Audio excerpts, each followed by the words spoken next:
What's shakin'? Hey, I'm Rick Jordan. Today, we're going all in. A long time ago, the third episode of my podcast ever was about work-life balance. And the title of it was Work-Life Balance is Stupid. That was the title. And I still believe that. This came up in a conversation the other day. I still believe that work-life balance is stupid. And I'll tell you why, because everybody now, I'm sure, is like, oh my gosh, wait a second. Is he the type of leader that expects me to put in 70, 80 hours a week? I'm like, no, that's not it.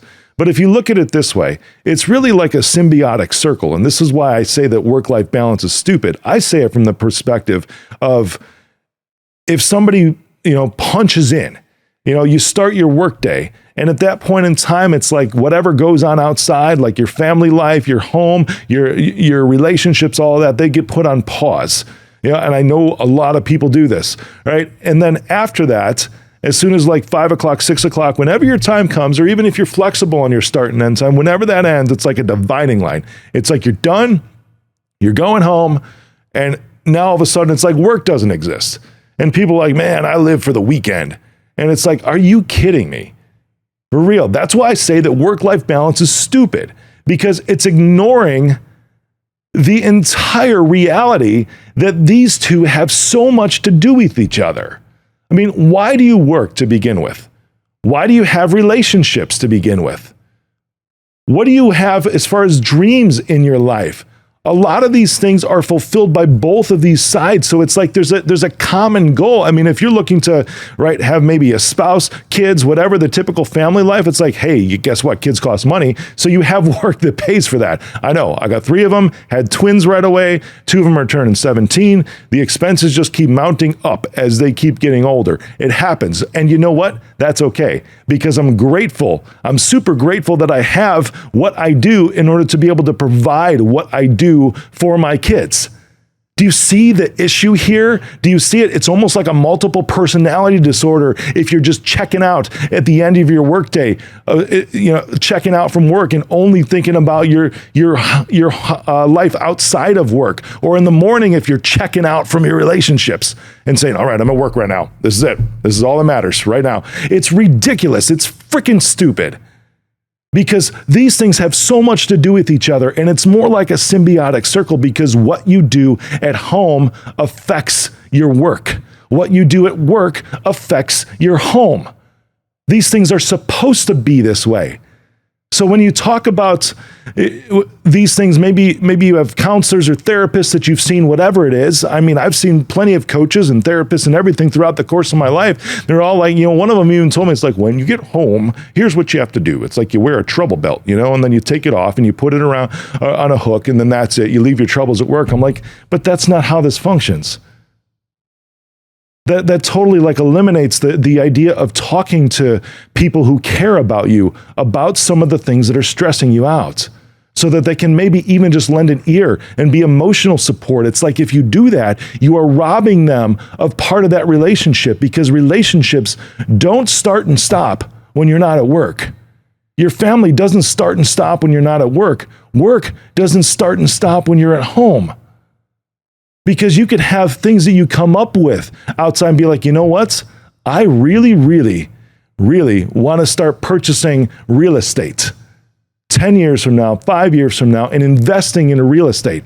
So then you can work backwards and be like, okay, in order to do that, maybe I can get promoted at work. Maybe I can get another certification and step up the ladder a bit and begin to increase my income. And I can take that extra income and place it aside so I can move to a different phase of my life where all I'm doing is investing in real estate, because that's ultimately what I want to do.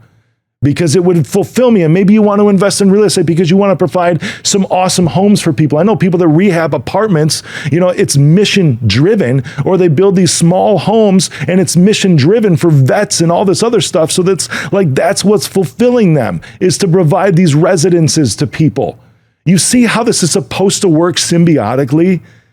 Because what you do at home and what you want for your life affects how you show up at work and what you do for work. And how you show up at work and what you do for work and things that happen at work will affect you at home. This has nothing to do, I want to be clear on this, this has nothing to do with required time to recharge. Everybody needs time to recharge. And I'm going to say that's true on both sides. Who's with me on that? There are times to recharge from work, and there are times to recharge from your family, from your relationships. This is true. Why do you think, like going back, like traditionally speaking, why are there girl nights out? Come on now, ladies. Give me a thumbs up. Give me a double tap. Give me everything on that. Why do you think those are girl nights out? Because it's time away from the normal thing with the guy you might have at home. Okay? And vice versa. There's guy nights out because guys talk about things that women typically don't want to hear about.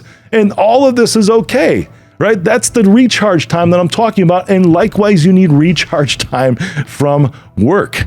That could be consecutive days off. That could be planning a trip. That could be just a long weekend. That could be just 2 hours off at the end of some day to start that day sooner because you have a road trip planned for the weekend. Work-life balance is stupid.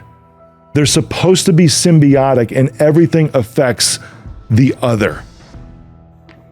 I want to see everybody grow. And in order to do that, it's like the rising tide lifts all boats. Because if you're able to accelerate things at work, guess what that means? You probably get paid more. You probably have more opportunity. You probably feel more fulfilled. So what happens? You go home and you show up even better at home because you're happy and fulfilled and excited at work. And now you're making more money because you just advanced your career. Now you can do more for your family. It's a resource. It affects everything. And maybe you have a shitty day at work. Maybe that happens. Now you're going home and maybe your partner or you're going to hang out with the guys and you're like venting about the day at work and they're like, oh man, you know what? Well, did you think about this? And you're like, no, I didn't think about that. That one suggestion could potentially eliminate all the frustration that you just went through that day at work from continuing on ever. All this stuff is meant to be symbiotic. There should not be any division whatsoever because there's so many similarities on both sides and there's so much dependency on both sides.